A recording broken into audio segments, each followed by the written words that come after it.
Kasalukuyang nagsasagawa ngayon ng medical mission ang members Church of God International o MCGI sa San Vicente, Canaman, Camarines Sur. Target ng grupo na mabigyan ng libreng serbisyo medikal ang mga pamilyang nasalanta ng Bagyong Christine.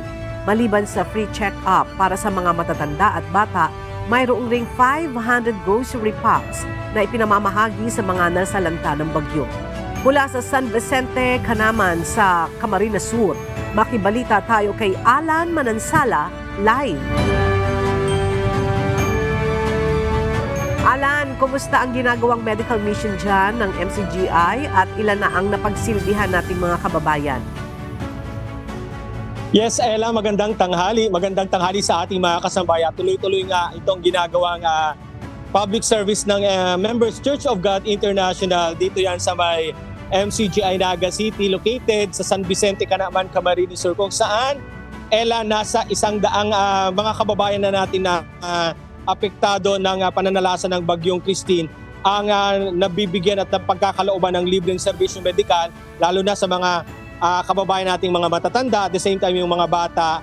At kasabay noon, Ella, ay binibigyan din natin sila ng kaukulang gamot doon, batay na rin sa resetang binibigay ng ating doktor. At makikita niyo naman, Ella, sa aking likuran, tuloy-tuloy pa rin ang ating ginagawa. At itong ating mga kababayan, medyo halo-halo na sila, Ella, mula sa Naga City, merong mga taga-Canaman, Minalabak, Milaor, kung saan etong mga nabanggit nating lugar, Ella, ay ito yung mga talagang devastated, lalo na pagdating sa tubig baha, dahil isa sila sa mga naka-experience ng mga malalalib na pagbaha sa kanilang lugar dahil na rin sa bagyo. Pero Ella, bago pa man sila makarating dito sa Camarines Sur, kahapon ay galing na sila sa Camarines Norte.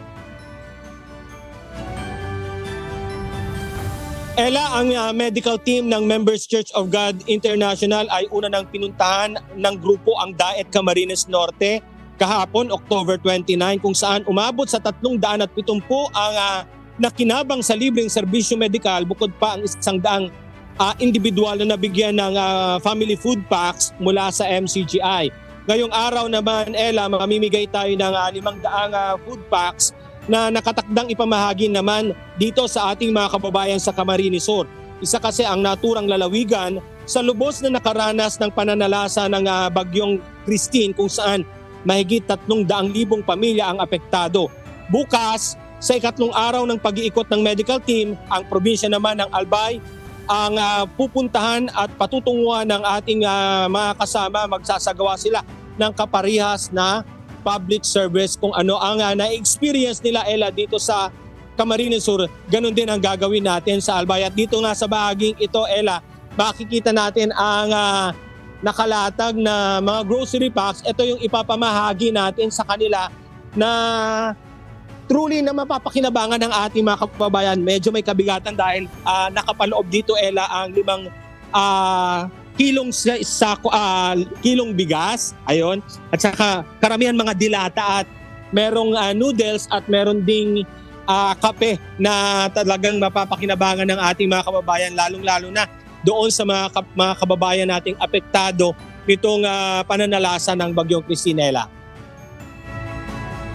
Alright, maraming salamat, Alan Manansala.